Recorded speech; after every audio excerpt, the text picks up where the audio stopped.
Do you test your partner to make sure they're smart enough or remember enough things about you or know your middle name or your favorite color? I'm promise you that they're testing you every single day. So testing is natural and unavoidable. Today I'm going to teach you what to do about it and how to make those tests a tool for growth instead of a tool or a weapon to kind of lock you guys in a power struggle. My name is Dr. Assael Romanelli, and this is the Potential State, and today we're in Own Your Shit 22.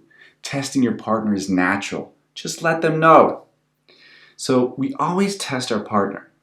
We want to make sure they're good enough, they're worth our time, they're worth our commitment, they're strong enough, they're smart enough, they're handsome enough, whatever that is.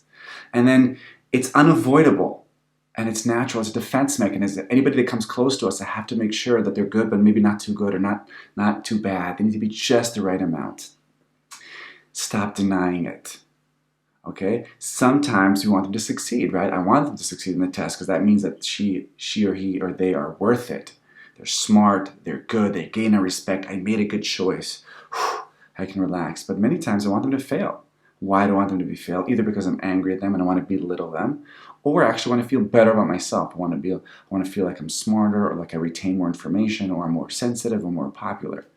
And that's called borrowed functioning. I'm taking away their energy. So I'm testing them. They fail. I feel better about myself. And therefore I keep doing these tests. Couples that are in a tense place, what we call negative sentiment override, where everything that is said is being translated negatively, constantly test their partner. And they constantly wish that the partner will fail. Why? Because then they have justification why that partner is bad and why they shouldn't be intimate, why they shouldn't be vulnerable. It normalizes a very tense relationship.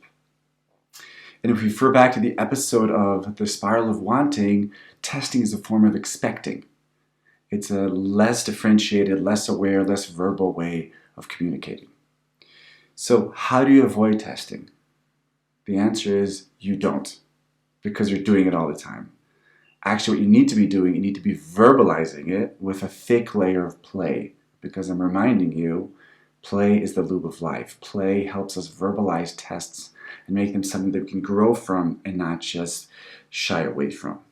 And both of you need to own your shit, because you're going to be doing it, it's happening already, so instead of denying it or minimizing it, bring it to the front. So I'm going to give several examples and then tips. How can you use these tests better in your relationship? The first example is from the clinic. A husband who was trying to appease his wife after a long, long tense period between them. He gave her a poem for the new year. He gave it to her, and then he started testing her to see whether she will react to it, whether she will give him back a poem, and she didn't, and she failed his test. And he didn't tell her about that until we were back in the couple therapy session, and then she failed. And once again, she proved for the millionth time how she's not a serious partner, and she does not want to be together, and therefore there is proof that he is innocent, that he is the martyr. Another example from my marriage. Quite often I test Galit, my wife, on concepts that we've been developing here in the past year, the Holy Trinity of blocking, the spiral of wanting, and if somebody's talking to us and they ask us, what do you mean by the Holy Trinity of blocking? I will turn to her and I'll say, Galit, can you please answer that? Now we've been doing this long enough that I'll add a little play and I will say, test number 7422-467, which is my playful way of saying I'm testing you, but this is in a playful way.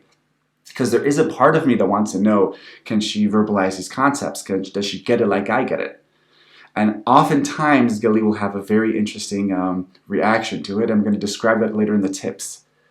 Okay? And the last example of tests is with your kids. You're constantly being tested by your kids.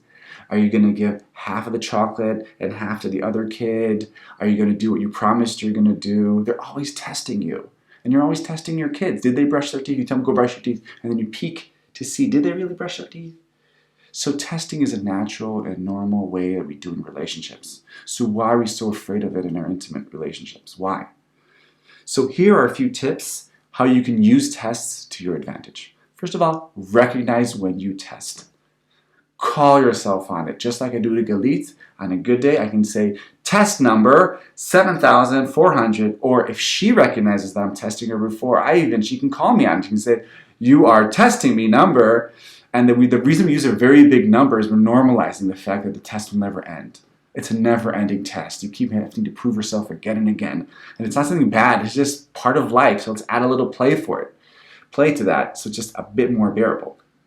When your partner does it, you call them on it. You call them that you're testing. And then you have two options. You can either choose to do that test, either because you want to or you see that it's important for your partner. And then I'm suggesting add a little layer of play and say, challenge accepted, and go for it. Give it everything. Give the answer. Try to guess their middle name, their birthday, their favorite color. Quote back to them the reference they were speaking about before. Reserve that restaurant for their birthday. Do that. Do that. And if you fail, that's also fine.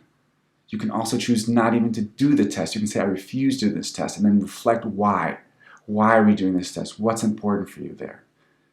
But don't shy away from it. Don't get insulted that they're testing you. In fact, say, I don't want to do this test right now, but I'm willing to discuss why was that important for you. And now, as the tester, if you test your partner and you own it or you don't, and they go for it, they succeed, celebrate them. Give them a high five, bow to them, celebrate them, rock it. They went and they passed your test. If they failed, then my suggestion to you is tell them, why were you testing? What was important for you there? Reflect, where are you feeling unstable or not sure of yourself that you even need to test them? Take that as an opportunity to look inside and say, why am I testing? What's important for me? What are my values here? Reflect. Actually use that to jump up in the spiral of wanting to actually share what's important for you. And just like you went through tests during school and high school and college, so do your relationships need to be tested again. The biggest questions, though, is can you own it and test playfully? Can you allow yourself and your partner to succeed? Can you allow them to fail the tests? Will you still love them if they fail the tests? Can you use the test to realize what's actually important for you and what you're not willing to give up or sacrifice?